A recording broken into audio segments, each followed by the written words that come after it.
Communication, publiée sur la chaîne YouTube Bamba Iba, il y a 4 mois, rappel, priez pour lui.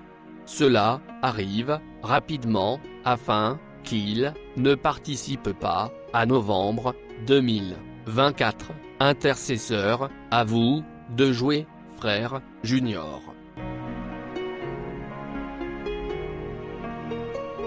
On vient de l'apprendre à l'instant, c'est une information primordiale. On apprend que Joe Biden, le président américain, ne sera pas candidat à sa réélection. Le président donc de 81 ans qui décide d'abandonner la course à la présidentielle américaine. On le sait, qui aura lieu le 5 novembre prochain aux États-Unis. Il était donc envisagé qu'il soit candidat pour le camp démocrate, candidat à sa propre réélection face à Donald Trump, le candidat républicain qui, lui, a été investi il y a quelques jours. On a d'ailleurs suivi le premier meeting de Donald Trump hier sur nos antennes. Mais je rappelle donc cette information, Joe Biden qui annonce dans un large communiqué sur son réseau social X le retrait de sa candidature pour l'élection présidentielle. Anthony Lebos, c'est une déflagration, on ne peut pas le dire autrement.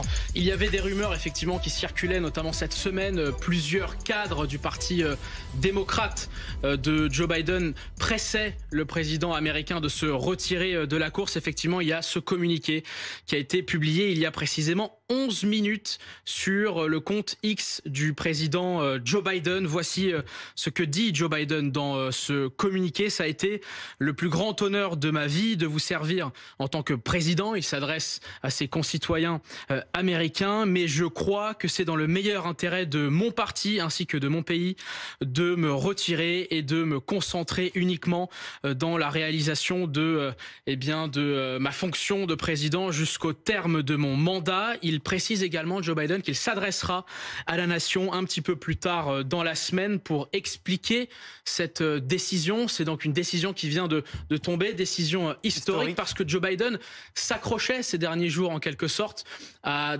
cette course à la Maison-Blanche. Il renonçait il y a quelques jours justement à l'idée de se retirer, même si effectivement il a dû faire face à une pression interne extrêmement forte de la part de cadres républicains, des sénateurs, des représentants également à la Chambre des représentants, qui jugeaient au fond que Joe Biden n'était plus apte à présider les États-Unis d'Amérique. On voit d'ailleurs le communiqué de Joe Biden dont vous parliez à l'instant, Anthony. Cette annonce qui survient quand même à moins de 4 mois avant le scrutin prévu le 5 novembre prochain. C'est une annonce historique. On est en train de le découvrir et de le vivre en ce moment même avec vous sur BFM TV. Un nouveau candidat du Parti démocrate doit donc le remplacer pour affronter son rival républicain. Anthony, qui sont les pressentis, là, à l'heure où on se parle, qui pourrait succéder à Joe Biden? Le nom qui revient de manière assez naturelle, c'est sa vice-présidente, Kamala Harris, qui effectivement peut être celle qui va succéder à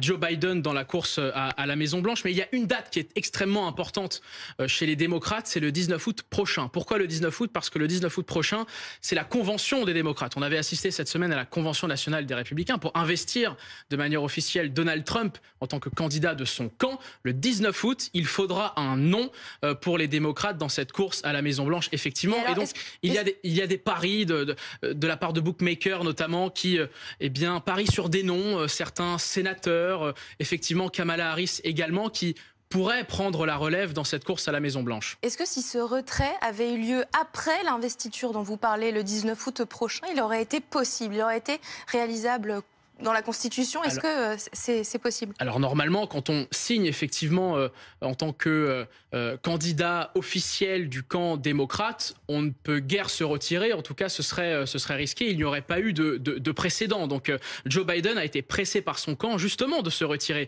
avant le 19 août. Et aussi, je précise une chose, c'est que certains de ses soutiens à Joe Biden, qui réclamaient que lui poursuive dans cette course à la Maison-Blanche, cherchaient justement à avancer cette date de la Convention démocrate pour entériner le fait qu'il soit candidat à la course à la Maison-Blanche, sauf que il a cédé et il a publié effectivement ce communiqué il y a à peine 10 minutes en précisant effectivement qu'il fallait pour le bien de son parti et de son pays qu'il se retire.